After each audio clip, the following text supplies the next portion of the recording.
Bonjour à tous. Nous sommes très heureux de vous recevoir ce matin pour notre webinaire de présentation de l'enquête économique. Nous allons donc partager ce moment avec vous jusqu'à 11 heures pour revenir sur les principaux enseignements de cette enquête quinquennale. Donc, merci d'avoir libéré du temps pour vous connecter et partager donc ces principaux résultats. Pour patienter quelques petites secondes avant l'arrivée de l'ensemble des participants, je vous propose donc de repréciser que nous allons détailler l'ensemble de ces informations, mais que vous aurez la possibilité de télécharger l'intégralité de l'étude sur le site d'Intercommunalité de France, puisque nous n'allons évoquer qu'une petite partie des sujets de l'enquête.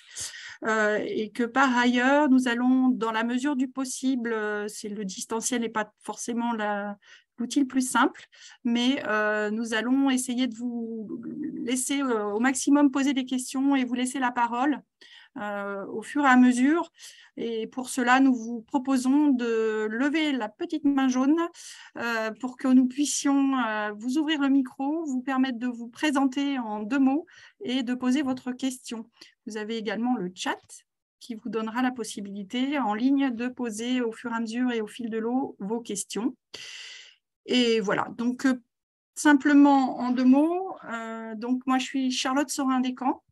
Je suis donc directrice générale adjointe d'Intercommunalité de France, mais je suis surtout la responsable du pôle développement économique et attractivité d'Intercommunalité de France. Et je suis accompagnée dans cette présentation, mais aussi tout au long de l'étude que nous venons de réaliser, par Clément Beylac. Je vais laisser se présenter. Bonjour à tous, donc Clément Beylac, conseiller économie, attractivité, numérique et commerce au sein de l'Intercommunalité de France. Et en effet, j'ai travaillé également sur cette étude sur l'action économique quinquennale que nous avons réalisée. Et Lucas Chevrier. Bonjour, Lucas Chevrier, je suis conseiller économie-industrie. Je suis également un chargé de recherche en CIFRE sur le programme Territoire d'industrie. Voilà, donc nous avons volontairement affiché ce nouvel organigramme pour indiquer que désormais, donc le sujet économique, mais aussi les autres sujets clés que traite Intercommunalité de France sont regroupés dans des pôles thématiques qui sont bien entendu très liés au sujet que nous allons évoquer ce matin et avec qui nous travaillons sur d'autres aspects. Je pense notamment avec l'environnement et l'aménagement, nous travaillons sur la sobriété foncière économique. La cohésion sociale, nous travaillons sur les thématiques d'emploi et avec le pôle finance et fiscalité sur la thématique de la fiscalité économique. Voilà, c'était simplement pour vous donner ce petit aperçu. Donc, pour vous rappeler aussi que notre objectif est bien de donner un maximum d'outils à chacun pour construire ces différentes actions économiques et de donner dans l'idéal également le plus possible de visibilité de l'action intercommunale économique à la nouvelle législature et le rôle clé que joue cette organisation intercommunale pour porter ce développement. Voilà, je pense également qu'il peut être intéressant de vous rappeler très brièvement la feuille de route qui a été adoptée lors de la convention de Bordeaux, auquel certains d'entre vous ont peut-être participé. Le manifeste pour la législature 2020-2027 s'est transformé en une feuille de route adoptée à la convention annuelle d'intercommunalité de France en octobre dernier. Et sur le champ économique, ce qui a été souhaité par nos élus, c'est de travailler collectivement sur un développement économique partagé et soutenable et d'y travailler travailler donc de façon à accentuer la réindustrialisation par les territoires et dans les territoires. La massification de l'écologie industrielle territoriale, ça également, c'est un aspect fort de transition écologique via l'écologie industrielle. La volonté aussi de territorialiser plus finement l'enseignement supérieur, la recherche et l'innovation, mais aussi la formation de Bac-5 à Bac+5 dans les territoires, encore une fois, et de travailler là aussi sur une politique commerciale équilibrée. Donc, vous voyez que ces sujets touchent de manière globale une forme d'équilibre et de complémentarité entre les différentes régions et les différentes tailles également d'intercommunalité. Voilà, nous allons pouvoir rentrer dans la restitution. Je pense que là, nous sommes pratiquement une petite centaine, donc je pense qu'on peut débuter cette restitution. Donc, ce qui va nous intéresser plus particulièrement ce matin, volontairement, c'est le volet plus transverse de l'étude. Donc, cette étude, certains d'entre vous y ont peut-être répondu et nous vous en remercions, parce que c'était un temps assez important pour nous et pour vous de collecter votre avis. Mais on ne va pas rentrer ce matin dans les politiques publiques volontairement, puisque ça pourrait être très consommateur de temps. Il y aura des zooms qui seront faits ultérieurement, j'y reviendrai en conclusion. Mais on va plutôt reparler avec vous de l'évolution constatée sur 5 ans, avec la mise en place de la loi NOTRe et de la percussion de la crise Covid, de l'évolution du rôle de l'intercommunalité qui devient un acteur incontournable de la sphère économique locale. Et on va détailler avec vous la façon dont les moyens et la stratégie se sont structurés, la montée en puissance de l'intercommunalité dans son rôle d'animateur ou d'animatrice, et comment désormais ce rôle devient central dans l'action et la réussite de l'action économique locale. Voilà, donc contexte de cette étude donc réalisée en gros de mars, oui, on a débuté la conception du questionnaire en mars, mais nous avons mené l'enquête quantitative d'avril à mai, puis des entretiens qualitatifs de mai à juin. Tout ça s'est fait sur fond de sortie de crise sanitaire, mais aussi dans l'entrée d'une crise énergétique totalement inédite et avec des turbulences qui se font sentir à court et moyen terme. Par ailleurs, ce qui est important, mais vous le savez très bien, c'est que nous sommes dans une phase de transition très forte pour les entreprises qui sont souvent dans les TPE, PME, confrontées à un vieillissement des chefs d'entreprise et donc une démographie des chefs d'entreprise qui va poser problème compte tenu de ce vieillissement dans les mois et les années qui viennent. Une nécessité de transition écologique à la fois pour accompagner le changement à l'échelle nationale, mais aussi pour réduire la facture énergétique, et ça c'est très marquant. Et puis une transition numérique que nous avons pu constater dans le commerce de manière très flagrante, mais qui est également à l'œuvre, y compris et notamment dans l'industrie. Tout ça se fait dans un besoin d'observation et de transversalité qu'on constate de plus en plus fortement dans les bassins économiques et donc de coordination.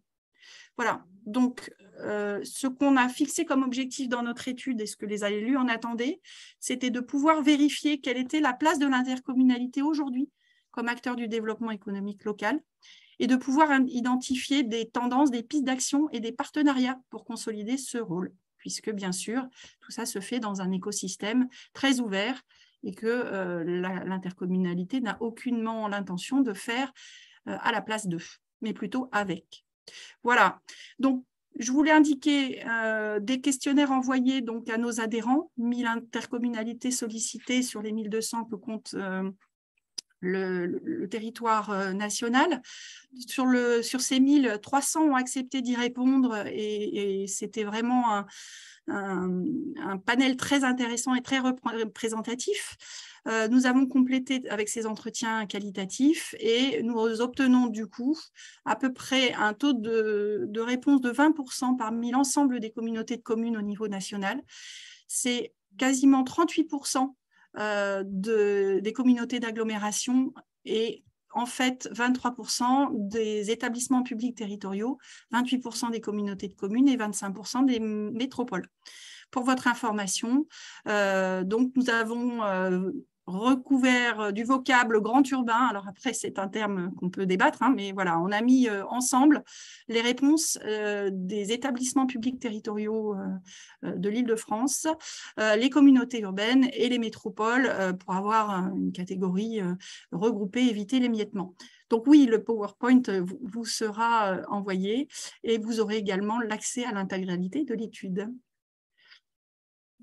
Nous allons donc débuter par un aspect ressources et par ailleurs dépenses en matière économique locale, puisque là, il est important, au-delà des actions, de voir aussi les moyens qui sont consacrés au plan financier.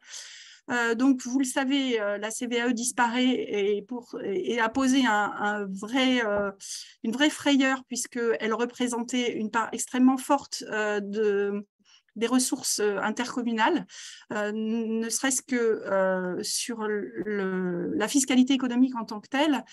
Au niveau du bloc local, c'est 38% des ressources, mais c'est surtout 57% de l'impôt collecté par les intercos. Donc, communes et intercommunalité, c'est 38% de fiscalité économique en termes de panier fiscal, mais 57% pour l'intercommunalité. Donc, on voit bien que ce lien, il est très fort avec la fiscalité économique.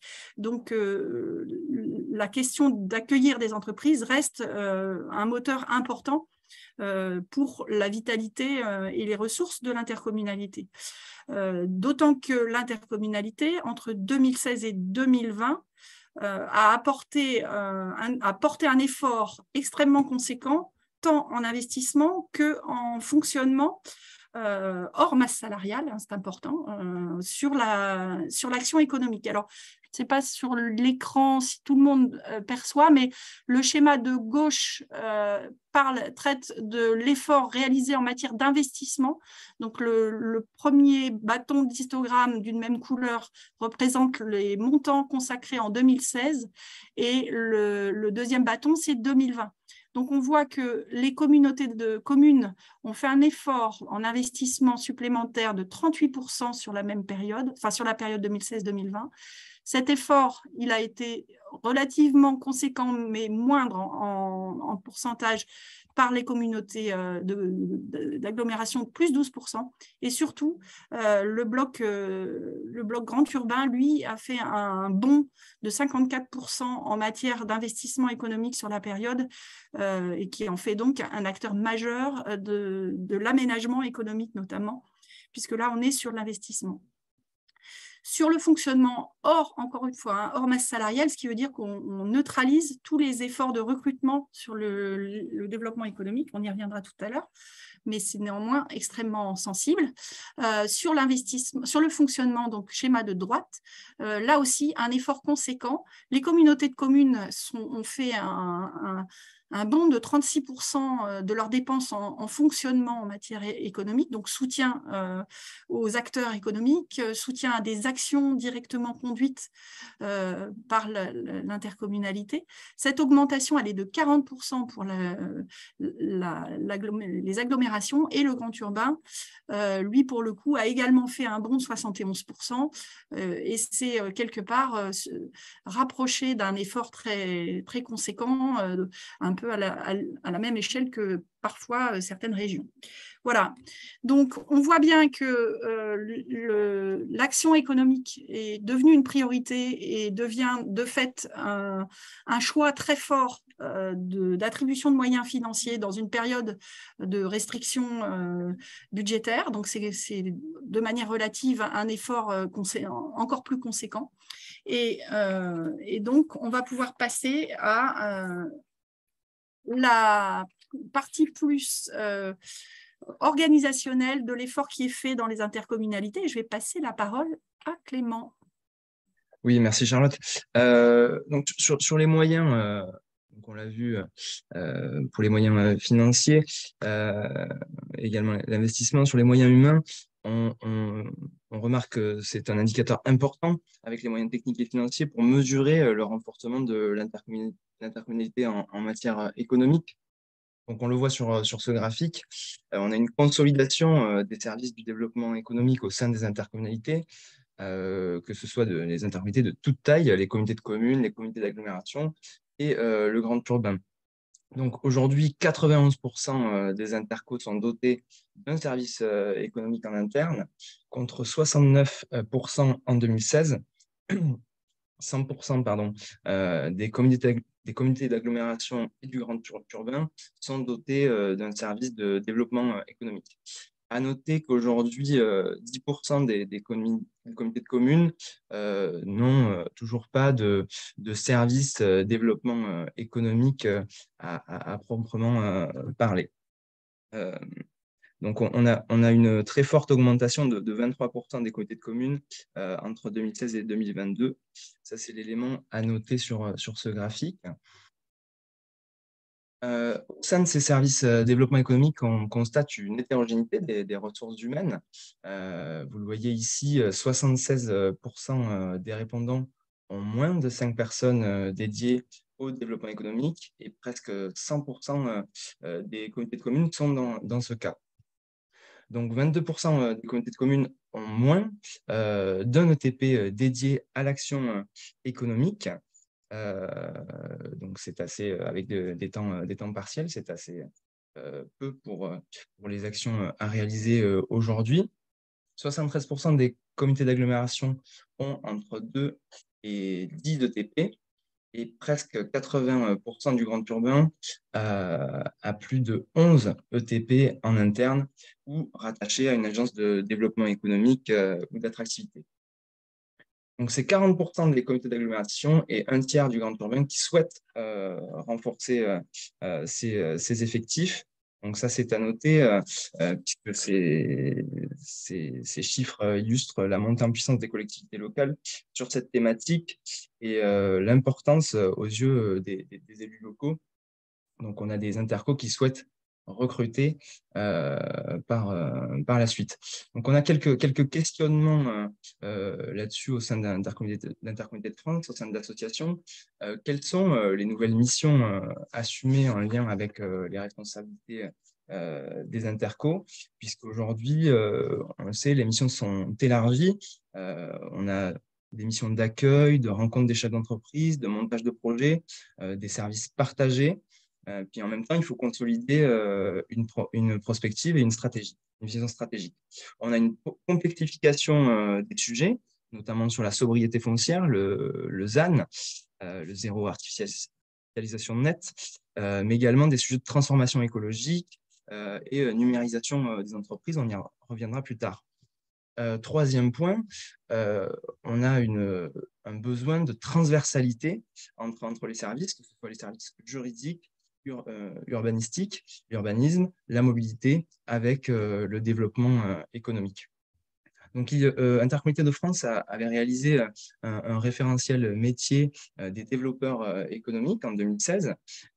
Aujourd'hui, au sein de l'association, on se pose la question d'une mise à jour de ce référentiel et des réflexions à mener, notamment au cours de la formation du développeur économique, puisqu'on l'a noté sur le graphique, on a aujourd'hui plus de 8000 développeurs économiques au sein des intercommunalités et des agences économiques. Donc, c'est un des objectifs qui a été pointé lors de notre dernière commission éco, de travailler sur la mise à jour de ce référentiel métier et vers une structuration plus solide du parcours de formation du développeur économique. Je passe sur cette question, à moins qu'il y ait des questions, Lucas, peut-être sur cette première partie ressources humaines, développement du service, des services développement économique en interne des intercommunalités. Bonjour à toutes et à tous. Non, je n'ai pas trop de questions. C'est ce que tu disais. En effet, ça peut être intéressant d'avoir des retours d'expérience des différentes personnes qui assistent à cette présentation, justement pour voir si eux, au niveau local, ils constatent cette montée en… c'est ce que tu dis, en fait, c'est d'une part une certaine montée en puissance en matière de développement économique avec une généralisation des services, mais surtout une grande diversification des enjeux à traiter avec, en gros, le passage d'une mission d'aménageur a une mission de développeur qui n'a rien d'évident, notamment étant donné les moyens qui sont certes en progression, mais peut-être pas autant en progression que les multiples enjeux abordés. Donc voilà, s'il y a des participants qui veulent participer, n'hésitez pas. Je vois Thierry Denarié, je vous laisse peut-être vous présenter. Et oui, je Alors, pense que attendez. c'est bon. Est-ce que vous m'entendez? Oui, Ouais, très c'est bien. parfait. Bonjour. Oui, bonjour, bonjour Lucas, bonjour Clément, bonjour Charlotte. Donc Thierry Denarié, communauté de communes Hébert entre Bièvre et Rhône, donc au sud de Lyon, et territoire à la confluence du département du Rhône, de l'Isère, de la Drôme et de l'Ardèche. Et je viens de rejoindre le service développement économique sur le territoire, qui est en train de se structurer dans le cadre d'un projet de territoire et d'un schéma d'accueil et de développement économique en lien avec les acteurs des territoires. Et donc, pour faire écho à ce que vous dites, c'est une nouveauté sur le territoire. Et c'est une nouveauté à la fois pour la structure et aussi pour les élus qui l'incarnent. Et aujourd'hui, il y a un vrai enjeu d'appropriation de ce sujet-là, à la fois au niveau des services et à la fois au niveau des élus. Pour une petite parenthèse, avant de rejoindre le territoire, j'ai eu un parcours public et privé, notamment une quinzaine d'années en tant que directeur de cabinet de différents élus à différents niveaux territoriaux, et ensuite un parcours dans le privé, notamment sur toutes les thématiques énergie, smart city, attractivité, mobilité, etc. Et je crois que la grande complexité aujourd'hui que moi je ressens en intégrant le dispositif, c'est le côté à la fois très clair des enjeux, mais très flou des contours des postes. Et je pense qu'il y a il y a une vraie montée en puissance des profils qui doivent avoir eu dans le dispositif, parce qu'on se retrouve, comme l'avait dit également, face à des entreprises et des chefs d'entreprise qui sont aussi voilà, en attente. Il y a une incertitude, hein, il y a un manque de visibilité qui est très clair aujourd'hui. Et puis des entreprises qui cherchent à se renouveler, à se repositionner, à redevenir un acteur des territoires dans une problématique de flux et de développement de business qui vont évoluer au cours de ces 2 ou 3 dernières années. Et ça veut dire qu'on est aujourd'hui euh, à la frontière aussi de l'intelligence économique pure, voilà, et avec une vraie stratégie, une vraie ambition. Et par expérience, s'il n'y a pas d'ambition et de volonté politique, en général, c'est compliqué derrière d'amener un tissu économique local, voire aussi même associatif, hein, représentatif de différents acteurs, parce que tout ça, ça est un savant mélange. Donc, voilà, moi, je suis très intéressant, en tout cas, de participer à cette restitution. Je suis arrivé au mois de septembre, au 1er septembre 2001, donc je n'ai pas pu suivre en amont les travaux. Mais en tout cas, voilà, ça m'intéresse beaucoup. Et moi, je suis preneur d'échanges, de partage d'expériences, parce que je suis, pour ma part, convaincu aussi que la dynamique des territoires, elle vient aussi de l'extérieur et de la capacité à aller, j'allais dire, à travailler supraterritorialement. Juste une petite question, Monsieur Denarié, quelle est la taille actuelle de votre équipe, l'éco? Alors, la taille actuelle de l'équipe, au niveau économique, c'est 3 personnes. D'accord. Sur un territoire de 35 communes, c'est 70 000 habitants. Et un territoire qui a été très marqué qui est très marqué par l'industrie et la chimie notamment. On est sur le bord du Rhône, voilà. Donc sur la plateforme Osiris et Inspira, qui sont voilà, des gros pôles chimiques. Et donc, le service se structure et aujourd'hui, il est scindé en 3 parties. Une partie commerce artisanat, une partie zone d'activité entreprise et une partie agricole, agriculteurs et agriculture, en lien avec toutes les compensations qu'on peut imaginer, voilà, dont on doit, qu'on doit considérer dans le développement des zones. Voilà. Et puis l'autre élément complémentaire, c'est qu'aussi, voilà, il y a une raréfaction du foncier, une grosse problématique de ces sujets-là. Et puis les flux, les mobilités, voilà. Et sur un territoire tout neuf, qui est né de la fusion il y a 3 ans de 2 territoires. Voilà. Bien distinctes et bien orientées aussi économiquement. Un orienté plutôt sur Lyon et un orienté plutôt vers Grenoble. Voilà. Et ça aussi, cette orientation géographique, ces mouvements, ces bassins de vie et ces flux impactent aussi énormément la dynamique qu'on peut souhaiter sur un territoire. Donc, en fait, vous avez besoin à la fois d'être capable de dialoguer avec des chefs de grandes entreprises. Si je comprends, la proximité de Lyon vous donne sur votre territoire probablement des grands groupes ou quelque chose qui s'en rapproche. Voilà. Et puis la plateforme chimique, hein, les 2 Voilà, sites vous chimiques. avez également des toutes petites entreprises comme la plupart comme la grande majorité du tissu économique français. Puis vous avez aussi des agriculteurs, hein. C'est ça le panel de vos contacts entreprises. Exactement. Et avec un territoire qui est très, très industriel côté Rhône et on va dire très agricole côté, j'allais dire à l'ouest du territoire très industriel et à l'est très agricole. Voilà. Et il faut faire après cohabiter ces environnements-là et les élus et les acteurs, voilà, ne partagent pas forcément les mêmes attentes, les mêmes ambitions, n'ont pas forcément la même temporalité, les mêmes enjeux, le même public, etc. Bon, et donc, c'est vrai que la capacité à pouvoir dialoguer, mais surtout aussi quelle vision porter. C'est-à-dire ce fameux triptyque de la vision, le projet et la mobilisation. Voilà.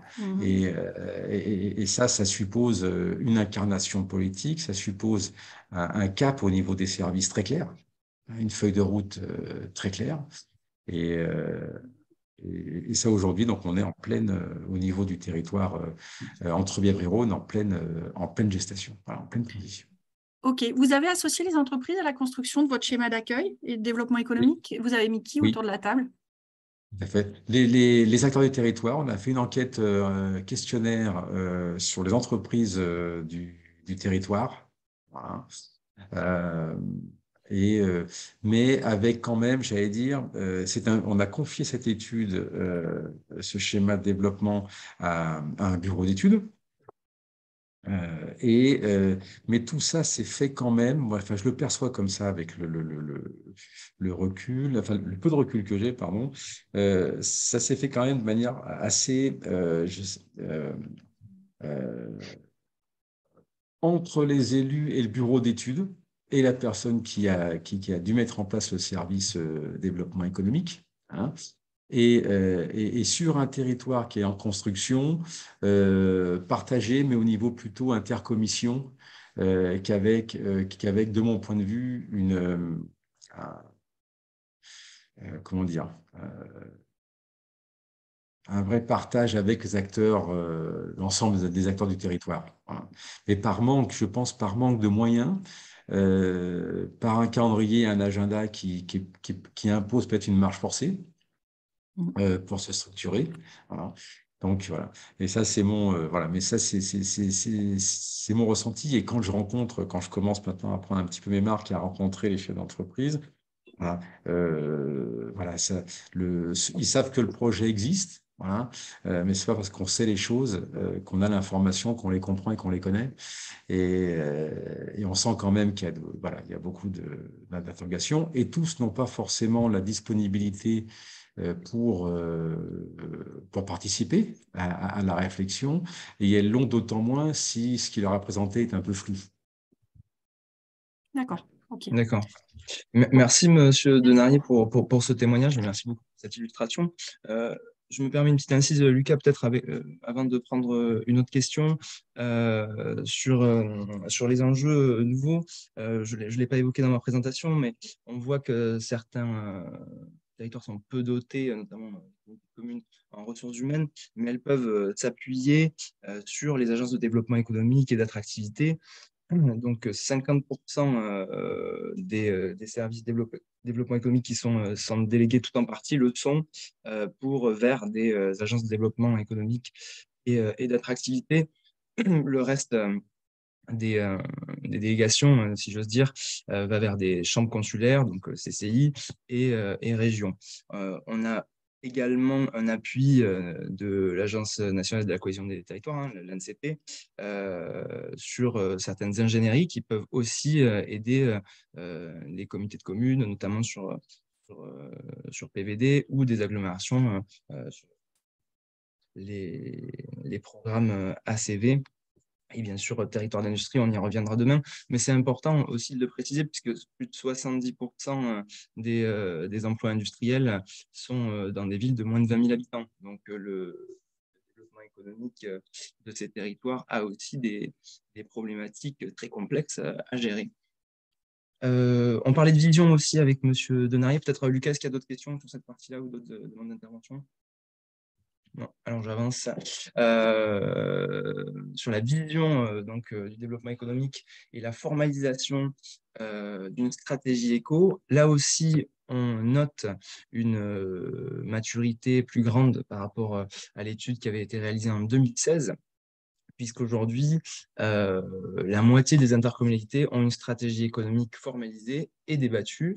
Donc là-dessus, on constate une nette progression, pardon, parce que comme vous le voyez, c'était 39% en 2016, donc aujourd'hui, on est un peu plus de la moitié entre le oui et le en projet.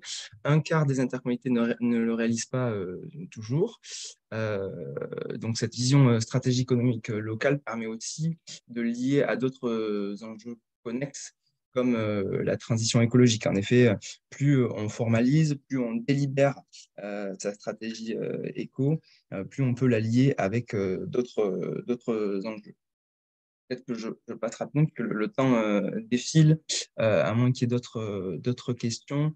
Peut-être, là-dessus, nous avions présenté cette étude en commission et voilà, beaucoup de personnes dans la salle, en tout cas, je ne sais pas si parmi les participants c'est le même ressenti, mais plébiscitaient plutôt une approche feuille de route adaptable plutôt qu'une stratégie formalisée très, très, très complète, notamment du fait voilà, des conjonctures qui évoluent beaucoup, des conjonctures économiques, etc. Voilà, et ensuite sur le suivi politique des questions économiques, en effet, on constate voilà, de fortes variations selon la nature de l'interco.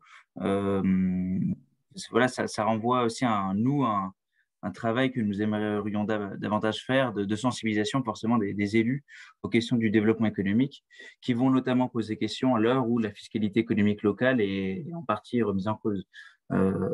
Voilà, c'est donc n'hésitez pas à revenir vers nous si vous avez des témoignages en ce sens-là. Pour le coup, Lucas, tu vas garder la parole. Et voilà, donc je passe à l'observation. Observation, en effet. Alors, sur l'observation et l'anticipation du monde économique, bon, d'un point de vue général, on voit que 44% des intercommunalités mènent une action d'observation économique de leur territoire. Voilà, le grand urbain le mène de façon beaucoup plus complète. Enfin, beaucoup plus d'intercommunalités situées dans le grand urbain en réalisent. C'est guère étonnant quand on constate voilà, tout simplement ce que présentait Clément tout à l'heure, quand on constate les moyens présents au sein de ces intercos. Ce qui est intéressant aussi, c'est de voir qu'est-ce qui est observé, c'est-à-dire voilà, les thématiques couvertes. Forcément, et on retrouve là un peu la nature historique d'aménagement économique des intercommunalités, on constate une forte observation foncière, donc tout ce qui est disponibilité du foncier, disponibilité de l'immobilier d'entreprise, qui sont suivis pour 87% des répondants, puis respectivement pour les 3/4 des répondants. En revanche, voilà, ce qui est création d'entreprise et emploi chômage, c'est peut-être moins suivi. Il n'empêche que presque une intercommunalité sur deux suit ces évolutions. Ce qui est, enfin, c'est peut-être un avis un peu personnel, mais ce qui est franchement pas mal, quand on sait que voilà, ce sont quand même des thématiques qui sont assez récentes dans le champ enfin, pour certaines intercommunalités, tout du moins, qui s'approprient encore les questions de développement économique. Donc, on voit clairement, on n'a pas les résultats d'il y a 5 ans, mais un vrai progrès. Ce qui met en évidence aussi, voilà, des sujets, des enjeux croissants tels que les difficultés de recrutement qu'on retrouve via cet intérêt, par exemple, pour les questions d'emploi et de chômage. Autre questionnement, de façon plus pratico-pratique, il s'agit notamment, voilà, si on veut suivre les créations et disparitions d'entreprises, de disposer de données fraîches, en fait, qui permettent voilà, d'analyser le tissu économique, mais aussi d'anticiper ces mutations. Et c'est ce que disait Monsieur Denarié tout à l'heure. Il s'agit là de capacités d'intelligence économique, voilà, qui sont pas forcément toujours présentes en interne. Et dans ce cas-là, se pose la question des soutiens, partenariats. Je sais qu'un certain nombre de partenariats, par exemple en Île-de-France, se mettent en place avec les agences régionales ou les agences d'urbanisme régionales. Également ça qui se fait ça se fait également en Bourgogne-Franche-Comté, par exemple. Euh, voilà, après, on est libre. Enfin, il serait intéressant aussi de voir, vous, de votre côté, avec quel partenaire vous travaillez pour obtenir ces informations, sachant que nous, au niveau national, on essaye d'avoir vraiment une coordination accrue avec les services déconcentrés de l'État. Pour être honnête, c'est encore en construction, même si voilà, on a une certaine écoute des administrations nationales, mais voilà, typiquement sur la fiscalité, il y a un enjeu de secret fiscal qui fait que c'est compliqué, notamment pour les entreprises, enfin pour les données fiscales des entreprises, pour être précis. Peut-être, Clément, sur la slide suivante, sauf s'il y a des questions ou des interventions. Alors j'enchaîne sur le rôle croissant forcément d'animation des réseaux économiques et des filières économiques au niveau local. Juste, excuse-moi Lucas, juste de te couper, on avait peut-être un témoignage de l'agglomération de Dénin-Carvin sur la partie observation, une illustration de Raphaël Grison. Je ne sais pas si elle est connectée avec nous. Oui, Pardon, Raphaël a levé la main. Merci. On va vous donner la parole. Oui, bonjour, vous m'entendez? Oui, très bien. Merci d'être avec nous. Je vous en prie. Merci pour ce séminaire. Alors, Raphaël Grison, donc, je suis responsable du développement économique à l'agglomération d'Hénin-Carvin. Alors, c'est une agglomération de 125 000 habitants située dans le Pas-de-Calais, à 20 minutes de la métropole lilloise. Donc, on rejoint un petit peu les enjeux qui ont été présentés par la personne précédente sur le département du Rhône, puisqu'on est également lié au flux de la métropole lilloise entre deux villes principales qui sont Lille et Arras. Alors, au niveau de l'observation, moi, j'avais peut-être un témoignage à vous formuler. En fait, on mène un observatoire, on rédige un observatoire en interne depuis 2018. Donc, chaque année, qui est présenté en commission d'élus et qui trace en fait 3 grands volets de l'action économique locale. Tout d'abord, la première partie en fait traite du panorama économique, nombre de créations d'entreprises, situation des entreprises, évolution aussi du taux de défaillance des entreprises, l'emploi sur le territoire, donc évolution du taux de chômage. On fait également une restitution du BMO de Pôle emploi, donc qui détermine quels sont les projets de recrutement des entreprises sur l'année, et en face, quels sont les profils des demandeurs d'emploi, pour voir si la demande et l'offre sont match et sont cohérentes. Voilà, ça c'est le premier volet, donc c'est l'analyse socio-économique du territoire. Ensuite, on a tout un point sur la fiscalité économique. Alors ça, on le fait en lien avec notre direction financière. Et en fait, ce volet-là permet vraiment aux élus de voir en fait comment évolue la fiscalité par commune, par zone d'activité et à l'échelle de l'ensemble de l'agglomération par rapport à la situation des entreprises.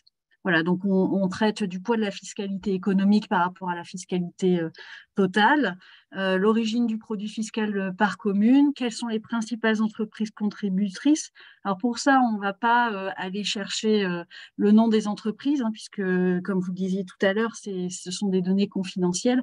En revanche, on va mettre le montant des 10 principaux contributeurs. Et puis ensuite, on fait un zoom sur les différentes taxes, donc la CET, la TASCOM, l'IFER.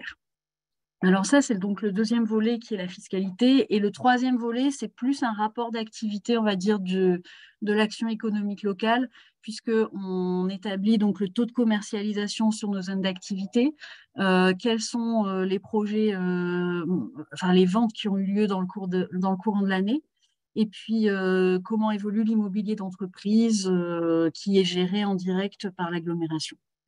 Alors, vous parliez tout à l'heure des données sources, en fait, hein, qui peuvent qui nous aident à construire cet observatoire. Aujourd'hui, donc, on a une agence d'urbanisme qui réalise, en fait, une feuille trimestrielle de la situation économique des entreprises et qui a réalisé également des études de fond qui nous permettent de zoomer sur les principaux secteurs d'activité ou filières qui se dégagent sur le territoire, ce que ça représente en termes d'emploi, quel est le maillage entre les sous-traitants et les donneurs d'ordre. Donc, toutes ces données, en fait, on va aller les chercher et les synthétiser par rapport à notre propre bassin d'emploi, puisque l'agence d'urbanisme intervient sur un territoire plus large. Ensuite, donc, comme je le disais tout à l'heure, on s'appuie sur les données de Pôle emploi. On a également une maison de l'emploi qui est présente sur le territoire et qui peut nous apporter quelques éléments, notamment sur des GPEC territoriales, toujours dans la logique filière. Voilà un peu les données sources. Et surtout, oui, très important, on bénéficie d'un logiciel de suivi interne des entreprises sur lequel, en fait, on intègre à la fois la fiscalité économique et les données, on va dire, classiques de l'INSEE, un chiffre d'affaires, résultats quand ils sont publiés. Voilà, donc ça nous permet après de faire des extractions sur les typologies d'entreprises qui existent sur le territoire.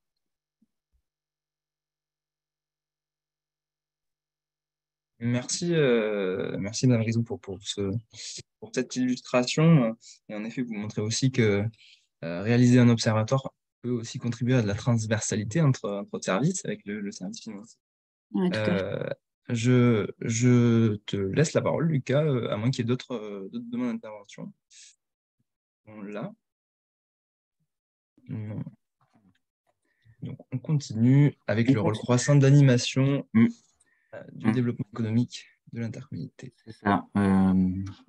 Notamment en lien justement avec les actions d'observation, on constate en parallèle un rôle croissant d'animation du développement économique avec une progression qui se constate entre 2016 et 2022, puisque 42 des répondants portaient une action d'animation des réseaux des filières économiques en 2016 contre 64%, donc plus 64, oui 64, j'ai pas mes lunettes, contre 5, c'est 64%, pardon, en 2022, avec 16% additionnels d'intercommunalités qui ont un projet donc d'animation économique à terme.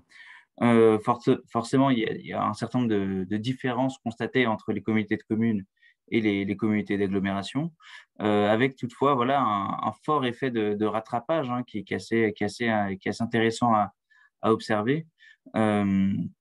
Concrètement, en termes d'action, en tout cas, on a une place centrale des actions d'événementiel. Donc, je pense que c'est surtout des petits déjeuners, des rencontres qui peuvent être plus ou moins thématisées. Et ensuite, il y a un fort accompagnement vers les différents appels à projets de l'État, ce qui est plutôt intéressant quand on sait que de plus en plus, les financements dépendent au niveau national ou au niveau régional aussi de ces différents appels à projets et qu'il y a un véritable besoin de sensibilisation des entreprises qui n'ont pas toujours le temps de suivre ces appels à projets et un véritable, même parfois, besoin de co-construction, d'aide à la formalisation des projets, donc réunir les documents, vérifier qu'on répond bien aux critères, etc. Voilà, parfait. En matière donc d'accompagnement, comme je vous le disais, l'animation du réseau, la création d'événements et l'accompagnement et orientation vers les appels à projets représentent les principales actions. Ensuite, on a une partie plus collaborative, donc accompagnement des projets collaboratifs qui sont réalisés par un tiers des intercommunalités, puis mutualisation des moyens réalisés par environ 17%. Cette dimension collective, je pense qu'elle peut notamment être amenée à s'accroître à terme face à des difficultés comme les difficultés de recrutement qui nécessitent souvent des solutions collectives, notamment en matière d'insertion et d'emploi, mais aussi en matière, par exemple, de formation. Il faut une taille critique, en fait, tout simplement, pour répondre aux besoins des entreprises en la matière. Et du coup, ça pourrait justifier un sursaut un peu plus collectif en matière de développement économique local. De la même manière, voilà, le foncier économique, une manière de gagner de l'espace consiste simplement à mutualiser voilà, tout ce qui peut être restauration, place de parking, etc. C'est très technique. Il y a un volet politique, il y a un volet de gouvernance qui est assez long à traiter. Ça nécessite une véritable disponibilité des services de l'intercommunalité. Mais à terme, je pense que c'est ce que nous voyons dans le cadre du programme, par exemple, Territoire d'industrie, au sein des intercommunalités qui sont investies dans ce programme, voilà, commencent à aborder ces questions, sachant que, voilà, bien sûr, on est tout de même sur des actions qui sont beaucoup moins amples que la création d'événements ou l'accompagnement des entreprises au quotidien. Peut-être, voilà, s'il y a des retours sur ces actions, n'hésitez pas. Sachant qu'en matière de questionnement, voilà, c'est vrai que 20% des intercommunalités ne mènent pas d'animation de leurs tissus économiques.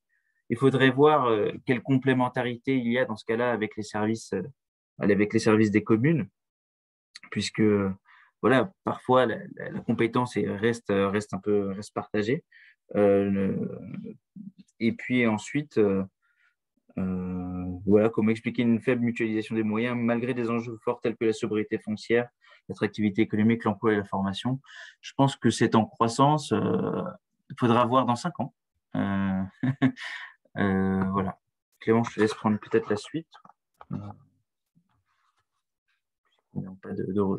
Alors, je prends le relais. Donc, on a parlé de l'animation et de cette fonction de plus en plus importante de mise en dialogue des entreprises avec les partenaires locaux et de recherche de solutions en collectif. Avec les entreprises. Il y a quand même un autre volet structurant de l'action économique sur lequel nous avons interrogé et donc nous avons constaté que sur l'ensemble des 300 intercommunalités interrogées, il y en avait 56 qui pratiquaient des aides à l'immobilier d'entreprise qui, je vous le rappelle, est une compétence pleine et entière de l'intercommunalité. Elle a, par rapport à la région, l'exclusivité de ces aides. Et c'est les seules qu'elle puisse déployer sans réserve, sous bien sûr à la condition de respecter la réglementation européenne, évidemment. Hein, c'est pas si simple, mais ça veut dire que de fait, quand on regarde le graphe, finalement, il y a une forme de cohérence. Toutes les strates intercommunales font l'effort d'accompagner l'immobilier d'entreprise. Alors, ce n'est pas forcément de la subvention, ça peut être tout simplement de la mise à disposition de locaux en pépinière à des tarifs avantageux. Et donc, c'est de l'équivalent subvention, en fait, hein, d'une certaine manière. Donc, c'est aussi ça qu'il faut avoir à l'esprit dès lors que vous travaillez sur un village d'artisans ou une pépinière et que vous mettez des loyers qui sont forcément adaptés à ces profils de très petites entreprises. C'est une forme de subvention et donc qui est pratiquée assez largement, même si 38% des intercommunalités n'y recourent pas parce que très souvent, elles n'ont pas l'ingénierie pour accompagner ces projets d'immobilier d'entreprise ou pour traiter des demandes particulières d'accompagnement à l'implantation d'entreprises. Voilà, mais en tout cas, ça reste un levier important de l'intercommunalité. Et par ailleurs, elle pratique également d'autres types d'aides. Alors, le graphe est beaucoup plus dense, mais ce qui est important de se dire, c'est que malheureusement, on a encore des aides qui sont finalement attribuées parfois sans aucun critère précis d'objectif pour l'intercommunalité. Bien sûr, des critères d'attribution financiers, d'équilibre, des choses comme ça, il y en a, mais des critères en cohérence avec la feuille de route ou la stratégie, ce n'est pas toujours le cas. Alors, le plus fréquemment pratiqué, c'est des critères de sauvegarde ou de création d'emplois. On s'assure que l'entreprise qu'on accompagne soit préserve l'emploi qu'elle a sur le territoire, soit propose de créer de nouveaux emplois. On a aussi, bien entendu, souvent un critère d'engagement dans la durée de la présence sur le territoire, mais plus rarement, sauf dès maintenant pour le grand urbain, mais de manière plus modeste dans les autres types d'intercommunalités, on voit apparaître des critères sur le développement durable, avec toute la difficulté de mesurer ces critères, de les choisir et de ne pas en faire une usine à gaz qui ne permettrait pas ensuite de décaisser le solde des aides. Donc, c'est là que l'ingénierie du grand urbain peut permettre d'accompagner ces dispositifs un peu plus fins et où, bien sûr, il est plus difficile de les mettre en œuvre quand on a moins d'équipes dédiées. Il y a beaucoup moins aussi de regard qualitatif sur les emplois proposés. On est sur des volumes d'emplois sauvegardés ou créés, on se pose beaucoup moins la question, mais là encore un peu plus dans le grand urbain, de savoir si c'est des emplois pérennes et à temps plein, si c'est des emplois d'intérim, si c'est des emplois en CDD. Et pour autant, ça ne génère pas du tout la même valeur pour les habitants ou pour les salariés qui rentrent dans ces entreprises. Et là encore, beaucoup moins sur la taille et le type d'activité. Ce qui va probablement se passer dans tous les cas, c'est qu'avec l'exigence de sobriété foncière et le zéro artificialisation nette, les entreprises vont se permettre d'être de plus en plus sélectives et de plus en plus exigeantes sur celles qui vont s'implanter ou qu'elles vont accompagner dans leur développement et pourront peut-être petit à petit infuser un peu plus des critères qualitatifs au projet qui est proposé par l'entreprise, et ça, c'est important. Alors, donc, les questionnements, c'est donc, comme je l'indiquais, finalement, comment et quels critères choisir. Donc, ça, c'est probablement des éléments sur lesquels on reviendra avec vous dans le temps. De toute façon, on a un webinaire qui est destiné aux fonciers économiques le 30 novembre prochain, donc qui traitera pour partie de cette observation et de cette critérisation. Et puis, il y a de toute manière toujours des effets d'aubaine qu'on constate sur les aides aux entreprises. Donc, c'est vrai qu'on ne peut pas forcément considérer que ce soit la bonne solution, même si à l'occasion du Covid, bien entendu, il a été nécessaire d'ouvrir ces aides assez largement, notamment au commerce qui était fermé, mais ça reste quand même un outil qu'on peut discuter. Je ne sais pas si vous souhaitez intervenir sur ce sujet ou partager une expérience à propos de ces aides aux entreprises. En tout cas, voilà, c'est un outil pas forcément simple à manier, mais qui est souvent très attendu. S'il n'y a pas d'autres questions, je passerai la parole à Clément. J'imagine, vu qu'il n'y a pas de questions. Sur l'intervention aux étapes clés de la vie des entreprises, de la création à la transmission, donc on voit à travers notre étude que l'intercommunalité et l'action économique intervient à toutes les étapes aujourd'hui de la vie d'une entreprise, et ce, quelle que soit sa taille. On souhaitait réaliser un petit focus sur la problématique de la reprise, de la cession et de la reprise des PME et TPE-PME et ETI, qui est un enjeu national et local qui a bien été compris et dont les comités de communes s'en sont saisis, puisque c'est une particularité de l'étude aussi. On voit que les comités de communes à 60% agissent en matière d'accompagnement à la reprise et à la transmission d'entreprise. Juste pour contextualiser, de manière nationale, en France, il y a donc 68 000 entreprises à céder et 17 000 entreprises disparaissent chaque année. Le Covid a freiné assez considérablement la cession de ces entreprises, donc on aura un effet de report dans le temps, puisqu'il a baissé la cession a cessé de 16% entre 2019 et 2020. Et seulement 17% des entreprises se font dans le cadre familial. À titre de comparaison, en Allemagne, le chiffre s'élève à 65%. Donc, il y a tout un enjeu de fiscalité peut-être aussi à revoir derrière. Concernant aussi les ETI, donc entreprises très, très importantes pour nos territoires, puisqu'elles ont un savoir-faire très ancré localement, et elles représentent 25% d'emplois salariés en France. Et dans les 10 prochaines années, on a des projections dont une ETI sur deux sera transmise. Donc, une transmission réussie garantit l'ancrage local de ces savoir-faire. Donc, on a noté que les comités de communes se sont fortement positionnés, et on constate sur ce graphe qu'il y a une progression par rapport, de manière générale, à l'échelle des intercommunalités, sur le pourcentage de cette question-là. Une transmission réussie aussi, c'est un choix stratégique pour les territoires, car c'est un risque de voir aussi l'entreprise rachetée par un groupe étranger. Ça arrive aussi sur les territoires, et donc la disparition du savoir-faire localement. Et il est bien sûr plus difficile pour un territoire d'implanter une nouvelle entreprise que de développer l'activité d'une entreprise déjà installée.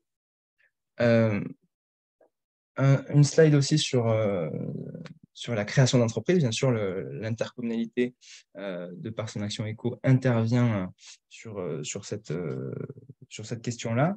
On le voit à l'écran, donc elle oriente les porteurs de projets vers l'interlocuteur approprié à son besoin, notamment, voilà, ça peut être différents partenaires et de l'interréseau, prédodeurs, régions, réseau initiative, etc. Elle finance aussi elle-même des pré-donneurs via des plateformes du réseau Initiative France, donc à 66%, vous le voyez sur le graphe. On a aussi une mise à disposition des locaux en pépinière d'entreprise à 57%, et des aides directes aussi à la création d'entreprises, dans une moindre mesure à 35%, bien sûr en convention avec la région. On constate que l'échelle la plus active sur ces différentes aides à la création d'entreprises est l'agglomération. Nous, on l'explique aussi par une raison de taille et de moyens, couplés à une certaine proximité avec les entreprises, et notamment les jeunes entreprises, qui lui permet d'agir fortement à l'écran sur les trois derniers items de l'écran, donc gestion de pépinière, participation au financement et orientation des porteurs de projets. Donc, les questionnements, on les a évoqués. Peut-être on a des témoignages sur ces questions-là. Nous, en tout cas, au sein de l'association, on a aussi l'enjeu de l'impact de la crise sanitaire sur la création et la destruction d'entreprises, et surtout l'anticipation pour les territoires dans un contexte de fin des PGE, pour l'URSSAF aussi, sur le commerce, et la délicate question du coût de l'énergie pour l'industrie qui nous anime en question d'actualité. C'est vrai que c'est une difficulté, ces trois points pour les territoires, pour anticiper leur activité économique, et le positionnement du service de développement économique pour accompagner les soubresauts d'une économie nationale un peu compliquée aujourd'hui. Je ne sais pas, Lucas, sur ces slides, s'il y a des questions ou des témoignages de différentes personnes. Sinon, je continue. OK. Donc, la crise sanitaire, je l'évoquais, nous avons posé donc quelques questions dans notre enquête sur ce thème. On a constaté que la crise sanitaire a considérablement modifié les rapports des développeurs économiques avec leurs entreprises. Donc, on le voit à l'écran, 80% des intercos ont modifié leur rapport, et elle n'est pas étrangère aussi à cette transformation du rôle de l'interco en tant qu'animateur du réseau économique, puisqu'en temps de crise, il y a eu une proximité plus forte des services avec leurs entreprises qui avaient des besoins urgents. Donc, on le voit, ces rapprochements ont différentes formes. Une animation et des rencontres ont été organisées à 72% par les intercos, des actions de communication, notamment des éclaircissements sur les aides déployées lors de la crise, à 58%, jusqu'à 70% pour les comités de communes. Là encore, les comités de communes sont très volontaristes sur cet item-là. Le report aussi des loyers dans les locaux intercommunaux donc, a été effectué à 56%, et de manière plus marginale, un allègement de la fiscalité. Donc, ce qui est intéressant aussi de noter, vous l'avez à l'écran, c'est que ces actions ont été pérennisées pour une partie d'entre elles. L'accompagnement et l'animation auprès des entreprises à 77%. Donc, je disais tout à l'heure, c'est vraiment, tu as conforté ce rôle d'animateur et d'interface de l'animateur économique au niveau d'intercommunalité, des actions de communication qui ont été pérennisées à 42% et des aides directes à 28%. Donc là également, on avait quelques questionnements que nous avons posés lors de notre commission économique. Dans quelle mesure la crise a-t-elle modifié la nature de vos liens avec les entreprises ou la nature et les objectifs de vos dispositifs? Vous avez repensé vos dispositifs au regard de la crise sanitaire et aujourd'hui la crise énergétique et économique, et plus largement à l'heure des transitions. Et votre politique d'aide est-elle tournée davantage vers les entreprises de votre territoire, donc vers l'endogène, ou vers l'accueil de nouvelles entreprises? Car on l'a en effet noté, c'est un peu normal dans une situation de crise, une réorientation des politiques économiques qui pouvaient être parfois tournées vers l'attractivité économique. Donc, comment implanter une nouvelle entreprise sur mon territoire? On a une réorientation suite à la crise Covid vers l'existant, comment je peux venir compléter et développer l'activité économique existante sur mon territoire.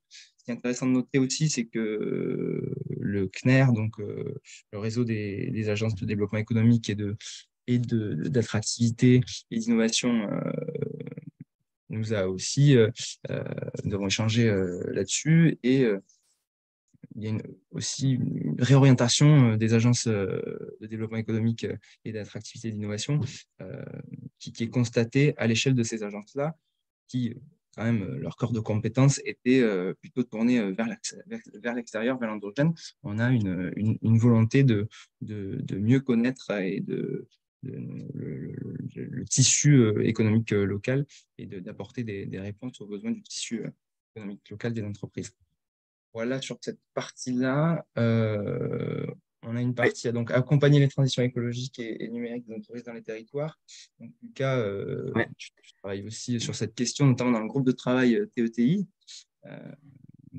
Oui, peut-être pour aller dans ton sens, en tout cas sur l'attractivité, en tout cas sur ce qui est des politiques industrielles, c'est vrai que c'est assez intéressant, puisque la crise sanitaire, je ne pense pas que ce soit elle qui ait provoqué ça, mais on est dans une temporalité plus large de redéfinition de la politique d'attractivité, justement, en partant du principe qu'en fait, il suffit plus d'avoir voilà, une belle image ou un joli panneau d'entrée d'autoroute ou de sortie d'autoroute ZAE disponible, locaux disponibles, mais il y a un vrai, je pense, travail qui est progressivement mené sur les sucres lents du développement économique, c'est-à-dire voilà, pour être attractif. Ce n'est plus qu'une question d'image et dire qu'on est au carrefour de tel et tel bassin d'emploi ou bassin économique, mais voilà, un travail sur la qualité du foncier économique, sur sa desserte en matière de mobilité, sur les infrastructures qui sont présentes, par exemple, voilà, en matière de gestion des déchets, en matière d'offres de services aussi de façon plus large, que ce soit numérique, mais ce soit aussi, je le disais tout à l'heure, sur ce qui peut être restauration, garde d'enfants, etc. Donc, on retrouve cette offre de services mutualisée qui est aussi de plus en plus demandée par les entreprises. Donc, voilà, il y a cet effet sobriété foncière qui nous pousse, peut-être aussi, nous, intercommunalité, à penser une meilleure utilisation de l'espace. Donc, mieux utiliser l'espace, c'est aussi voilà, avoir des zones d'activité économique qui, qualitativement, offrent de meilleurs services aux entreprises, permettant, et c'est ce que disait aussi Charlotte, d'accueillir des entreprises qui ont un véritable poids en matière d'emploi local, d'effet d'entraînement, de pertinence en matière de filière. Je ne dis pas forcément, et c'est ce qu'on voit aussi, hein, que ces actions sont généralisées partout. Bien au contraire, c'est des actions voilà, de consolidation des facteurs d'attractivité de long terme. Donc, ça demande forcément beaucoup de moyens et surtout une grande continuité dans le temps. En tout cas, tiens, ça va faire le lien. En tout cas, c'est une vraie redéfinition que nous aborderons avec Clément dans le cadre voilà, d'une étude que nous allons mener sur l'attractivité. Nous allons notamment poser justement de la définition de ce sujet de l'attractivité. Et puisque ça fait le lien, justement, la transition écologique et la capacité d'un territoire à décarboner, par exemple, son économie est un facteur central, en fait.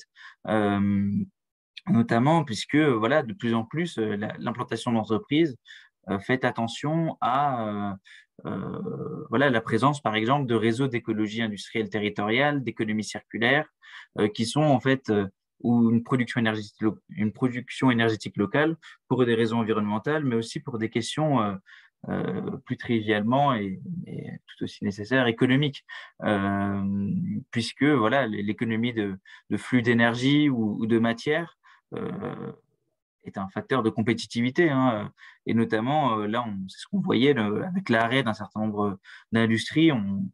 Voilà, Duralex, par exemple, fait la une, hein, puisque ces fourneaux ont été stoppés jusqu'au printemps, ce qui pose la question clairement de l'accompagnement de la transition écologique et numérique des entreprises dans les territoires. Donc, ce qu'on voit, c'est qu'à peu près un tiers des intercommunalités accompagnent l'émergence de nouvelles filières répondant à voilà, des enjeux de transition écologique. Ça peut être, et on a la liste des filières sur la droite, donc c'est avant tout de la production d'énergie renouvelable. Voilà, l'hydrogène a été fortement impulsé par le plan de relance, il y avait d'importants financements. Il y a aussi beaucoup d'actions sur le biogaz, et sur la méthanisation qui sont menées. Ensuite, tout ce qui est agriculture, circuit court, voilà, il y a un vrai emballement aussi, notamment dans le cadre des projets alimentaires territoriaux. Donc, c'est ce qu'on se disait tout à l'heure. C'est intéressant aussi de voir comment les services de développement économique peuvent s'organiser avec les autres services pour porter des actions de développement. Donc, sur l'agriculture, avec notamment un circuit court, mais aussi le lien avec la restauration collective au sein de l'intercommunalité.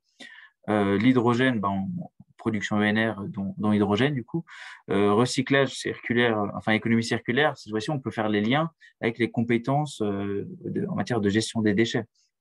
Donc, et de même, écomatériaux, rénovation énergétique, c'est plus les compétences répondant par exemple à l'habitat, à la construction. Et donc en fait, ce qui peut être intéressant, c'est de voir dans quelle mesure les intercommunalités, à partir de leurs compétences, peuvent impulser un développement économique sur ces nouvelles filières vertes. Et voilà, donc on est sur un grand urbain qui est très présent dans l'accompagnement à ces filières. Donc, près de 80% des intercommunalités, 100% à terme, dans le grand urbain, jugent accompagner ces filières vertes. Communauté d'agglomération, c'est à peu près la moitié, un peu moins. Et communauté de communes, voilà, on est à un quart, sachant qu'évidemment, ces accompagnements nécessitent une très forte technicité. Et donc, ça renvoie là aussi aux questions de partenariat. L'ADEME, par exemple, est très présente sur tout ce qui est accompagnement via le fonds chaleur sur la transition énergétique. Voilà, après, il y a des associations plus thématiques, le Réseau national des pâtes sur tout ce qui est agroalimentaire, la FN Cofor pour tout ce qui est filière bois, par exemple, donc bâti. Voilà, il y a une vraie effervescence locale. Il y a une main levée, je ne sais pas, je ne vois pas qui c'est. Peut-être, ah oui, Thierry. Mais écoutez, je vous laisse continuer, je continuerai ensuite. Hop. Micro.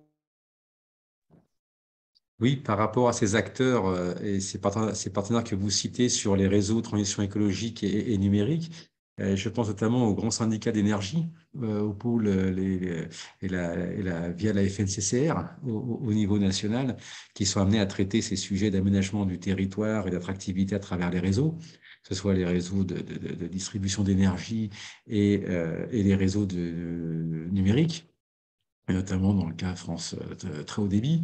Et aujourd'hui, est-ce que ces syndicats, parfois, alors les collectivités, les intercos sont maintenant pour la plupart adhérentes à ces syndicats. En revanche, la communication et les partages des enjeux n'est pas toujours très fluide entre ces structures. Et parce que quand on parle d'accompagner la transition écologique et numérique, et j'allais dire, indispensable aujourd'hui pour entreprises qui veulent se réinventer et faire évoluer leur modèle. Voilà, il y a quand même aujourd'hui une grande, et on reparle des niveaux d'échange et des circuits de communication. Voilà, il y a quand même voilà, parfois il y a du vide un petit peu dans les échanges, il y a un peu de mou, voilà, parce que soit par problème de compétences, soit par sujets qui ne sont pas forcément portés, soit par des problèmes de temps, d'agenda, de calendrier, enfin bref. Plein de bonnes raisons. Et est-ce qu'aujourd'hui, ces grands syndicats, ces grands pôles énergie s'inscrivent dans la partition, enfin, jouent un rôle de plus en plus fort, où il faut les amener, ou est-ce que c'est le rôle de l'interco et des services de l'État, en lien avec les lectures notamment, ou les grandes agences, les grands services, d'aller les amener, et est-ce qu'il faut aussi voilà, faire bouger les lignes, faire évoluer le cadre, voilà, le cadre juridique, être à l'initiative d'action, s'inspirer parfois de ce qui est fait dans d'autres, peut-être sur d'autres territoires, mais peut-être aussi dans d'autres pays. Voilà,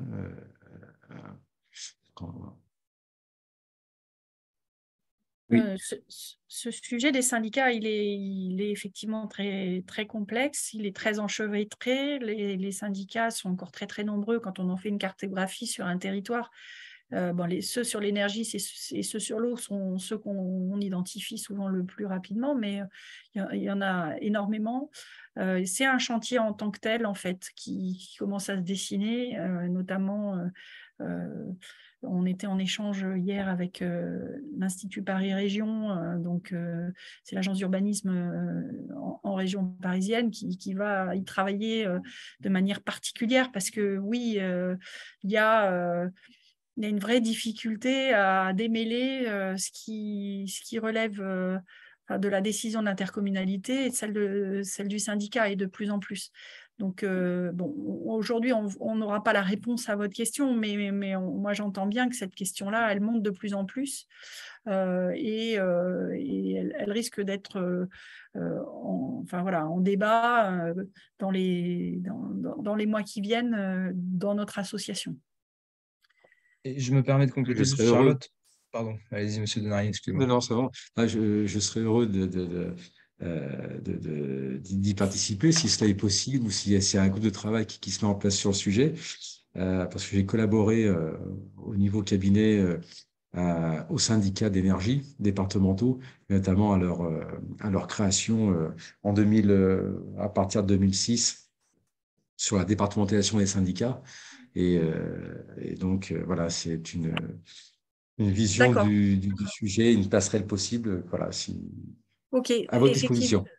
Bon, donc on verra, puisque là, c'est plutôt dans le pôle de nos collègues aménagement environnement que ça sera suivi. Comme je vous l'ai indiqué tout à l'heure dans la présentation de l'organisation, on est complémentaires. Donc ce sujet-là, il est très sensible et on va refaire le point avec nos collègues. Si un travail dédié s'organise sur le sujet dans les semaines qui viennent, on ne manquera pas de vous contacter pour vous le proposer. Juste pour compléter, Charlotte, on a parlé de l'énergie, mais c'est aussi la question des syndicats dans le numérique. On a, dans le cadre du déploiement de la fibre, enfin de la fin du cuivre, du réseau cuivre et du déploiement de la fibre, de la 5G, on a des collectivités et des intercommunalités qui ont forcément des relations avec les syndicats numériques dans les territoires. Et c'est une question qui est traitée aussi, question d'actualité avec le déploiement de la fibre. Et notamment, il y a des questions et même des difficultés rencontrées sur les territoires pour les entreprises sur cette bascule entre le réseau cuivre et le déploiement de la fibre. C'est une question que l'on suit à Intercommunalité de France avec l'ARCEP, le gouvernement. Nous sommes présents sur les différents comités nationaux et locaux sur ce type de questions. Et j'en profite aussi pour vous dire qu'il y aura un webinaire sur la question économie et numérique dans le courant de l'année 2023. Et pour que tout le monde aussi ait détail, la FNCCR, c'est donc la Fédération nationale des collectivités concédantes et régies. Donc vous avez parlé. Voilà. On enchaîne. On laisse là. Ouais. Oui, ça, je vais peut-être pas forcément m'épiloguer là-dessus. Ouais, c'est bon. Il nous Donc, reste on va un petit plutôt quart d'heure, donc on va peut-être. Les coopérations. Oui, on va peut-être revenir rapidement sur une question qu'on a été explorée, c'est finalement le lien et les coopérations qui sont tissées par les intercommunalités pour exercer leurs compétences économiques. Alors là, on vient de parler des syndicats, 20% des intercommunalités financent un syndicat pour travailler sur les sujets économiques. Ça ne couvre pas évidemment les sujets, comme on l'a dit, du numérique, de l'énergie ou de l'eau. C'est beaucoup plus, bien entendu. Mais seul un tiers des intercommunalités ne donne aucune subvention, aucun financement à une structure en matière de développement économique. Donc, ça veut bien dire que cette action économique, elle est conduite avec des partenaires clés que sont souvent les SEM, les sociétés d'économie mixte, les SPL. Bien entendu, on voit également les leviers financiers avec les plateformes d'initiative locale. On a des acteurs associatifs.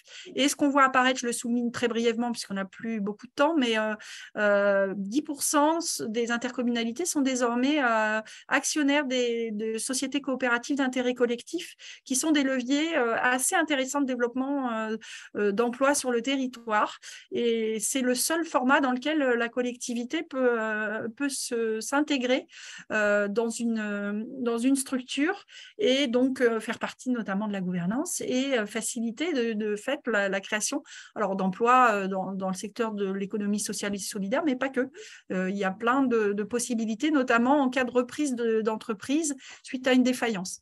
Bon, je vais passer assez rapidement, mais dans tous les cas, les structures externes sont importantes pour exercer cette action économique. Et par ailleurs, quand on demande aux intercommunalités si elles travaillent avec les interco voisines, on se rend compte qu'elles le font plus particulièrement sur les sujets touristiques ou culturels, en matière de mobilité ou d'attractivité, sur l'emploi et la formation, mais aussi l'agriculture, et c'est intéressant.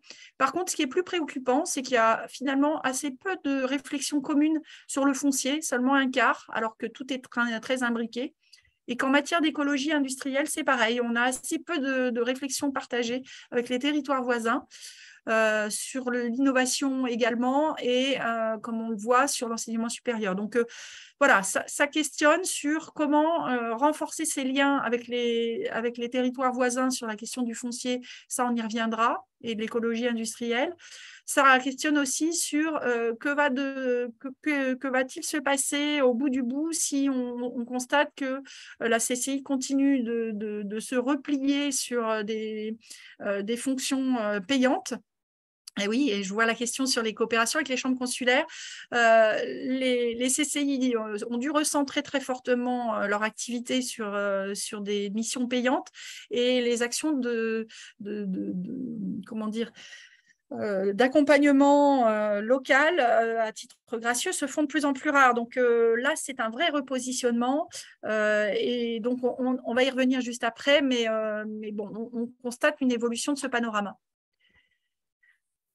Donc, la région, je vais passer assez vite, mais dans tous les cas, la région a conventionné avec, en gros, une moitié à peu près des intercommunalités pour déléguer une partie de ses actions économiques. Et plus l'intercommunalité est urbaine, moins elle s'appuie sur une délégation de la région.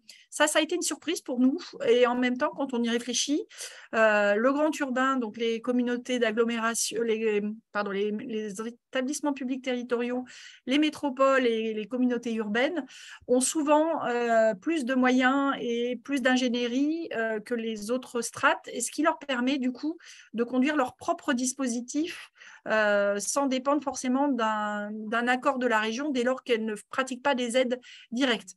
Donc, elles sont finalement beaucoup plus autonomes.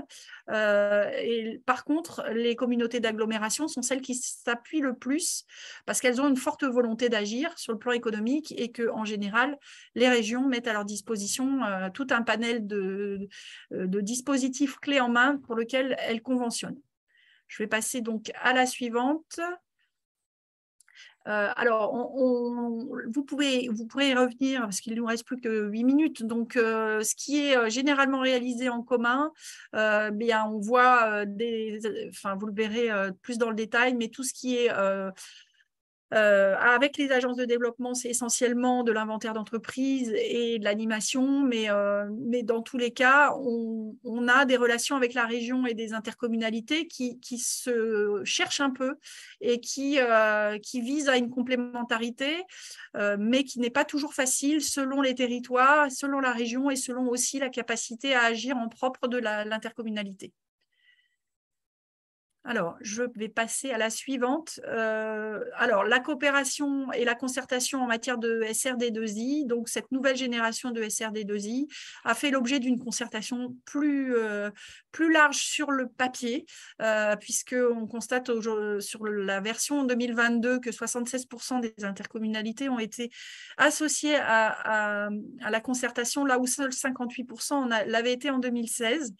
Néanmoins, c'est un peu un trompe-l'œil parce qu'on a pas mal échangé de manière informelle, et on constate que cette concertation a été en grande partie un passage obligé pour certaines régions, et qu'elle n'a pas forcément fait l'objet d'un dialogue sur le fond, mais plutôt d'une grand-messe, hop, on coche la case et on passe à la suite.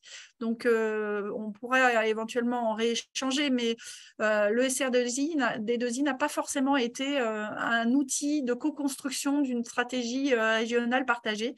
Et c'est un peu frustrant, mais bon, dans tous les cas, il y aura un travail de mise en œuvre à débattre avec les régions. Et si je prends la région Bourgogne-Franche-Comté, elle fait appel au président d'intercommunalité pour mettre en place un comité de pilotage multipartenarial dans la mise en œuvre du SRD2I. Donc, on constate néanmoins une possibilité dans certaines régions d'influer sur la mise en œuvre, et donc le positionnement, les priorités de mise en place. Voilà. Donc, pour la suite oui, pour finir, on ne peut pas... Pardon, Charles. Oui, je pense que celui-là va être un peu complexe et long à expliquer. Oui, non, on ne peut pas terminer ce webinaire. On a parlé du duo intercommunauté-région, mais la relation avec l'État, qui était le sujet thématique de notre dernière convention nationale, donc les relations entre les collectivités et l'État. Juste un petit point sur les différentes contractualisations entre intercommunalités et État. Donc, on a posé une question sur le niveau d'impact jugé par les intercos de ces différents programmes. Donc, brièvement, on a On a des programmes comme Action Cœur de Ville et Petite Ville de demain qui sont jugés avec un impact assez important sur le territoire en matière économique. Donc, les questions étaient de 1 à 4. Sur Action Cœur de Ville, notamment, on a des exemples que vous retrouverez dans l'étude du Grand Sénonais qui a mis en place, dans le cadre d'Action Cœur de Ville, Entreprendre au cœur des territoires. Donc, de la BPI qui vise à accompagner la création d'entreprises. Donc, si je dois schématiser, deux programmes qui ont été favorablement jugés par les intercos, Action Cœur de Ville et PVD, et plus mitigés sur l'impact Action Éco. On a des programmes comme Territoire d'industrie et le CRTE qui sont encore moins favorablement. Peut-être, Lucas, tu as Oui. une petite remarque sur Territoire d'industrie. Oui, on a deux hypothèses centrales pour ce qui est de territoire d'industrie, sachant que voilà, c'est un questionnaire qui est limité dans sa méthodologie, puisqu'en fait, voilà, quel est le niveau d'impact de l'action économique territoriale? La première hypothèse est de dire quel est le niveau d'impact au regard, en gros, qu'est-ce que nous a apporté le programme. C'est vrai que Territoire d'industrie n'avait pas de moyens fléchés, enfin dans une enveloppe dédiée, ce qui fait que d'un certain point de vue, si on considère que le niveau d'impact est l'argent qu'ont reçu les territoires dans le cadre de TI, c'est vrai que c'est pas l'essentiel du programme. L'essentiel du programme se fixait sur la gouvernance, l'animation des relations élus industrielles et la formalisation d'une stratégie industrielle de long terme. Ce qui fait qu'aussi, deuxième élément de réponse, on est plutôt sur voilà, quelque chose qui est moins visible que la requalification des centres-villes et des entres-de-villes dans le cadre d'Action Cœur de Ville, qui avait des moyens dédiés et qui, du coup, a un sujet, enfin, un objectif qui est beaucoup plus visible. C'est aussi ça le sujet. Alors que TI, on est quand même beaucoup plus sur de la gouvernance industrielle de long terme. Après, il est très clair que ça demande une approche plus complète, notamment voilà, de compréhension qualitative du programme. Et cela, je vous renvoie à mes travaux de thèse qui sont encore en cours. Et concernant les CRTE, pour faire court, c'est vrai qu'on est dans un programme qui aussi avait une vision plutôt qualitative, en gros de coordination de l'ensemble des actions de développement d'un territoire et non pas forcément voilà, l'émergence, la réponse à une problématique directe telle que peuvent être voilà, la réhabilitation des cœurs de ville, toujours, pour prendre cet exemple. Donc, voilà, c'est un objectif plus qualitatif et qui dépendait en grande partie aussi de la capacité de l'État à répondre de façon transversale aux besoins des collectivités, ce qui est vraiment assez difficile à être mis en œuvre. Et pour finir, dernier point, qui est que j'ai oublié ce dernier point. J'en ai un si tu veux, ah, bon, voilà. Tu le retrouves. Non, t'es bon? Non, vas-y. Non, de manière plus générale sur la contractualisation, que ce soit MACV, PVD, TI ou les CRTE, on a des limites dans la méthode avec l'État qui sont relevées de manière plus générale, puisqu'il n'y a pas d'accès prioritaire aux dotations de l'État. Ces mêmes dotations pèsent trop peu dans l'enveloppe globale des projets, c'est ce qui nous est remonté. Et les aides de l'État et de ses opérateurs partenaires le montant demeure insuffisant. Et également, gros point noir de la contractualisation, pas de visibilité pluriannuelle de ces financements. Donc, des limites et des sujets qui sont traités par notre association aussi. On essaye d'avancer sur ces sujets dans notre relation avec les différentes administrations centrales et le gouvernement. Je reviens, Charlotte, il est bientôt l'heure. On revient oui, sur quelques chiffres clés. Voilà, les chiffres clés, vous les retrouverez dans la présentation. On ne va pas y revenir. Certains ont été déjà évoqués et débattus avec vous, et donc vous pourrez y revenir. Ce qu'il faut savoir, c'est qu'on aura un webinaire le 30 novembre sur le foncier et l'immobilier d'entreprise. Lucas ayant travaillé sur une étude dédiée, donc je vous invite à vous inscrire très rapidement sur ce temps d'échange. Et concernant emploi et compétences, compétences, puisque c'est aussi un sujet majeur pour notre association et un travail important qui nous est demandé de la part de nos élus face aux difficultés de recrutement constatées. On a une commission économique le 1er décembre qui va y être consacrée, et donc avec notamment une présentation des travaux en cours sur France Travail et des pistes sur lesquelles on va essayer d'avancer, et un cycle de rencontres qui se profile en 2023 sur ce sujet en région.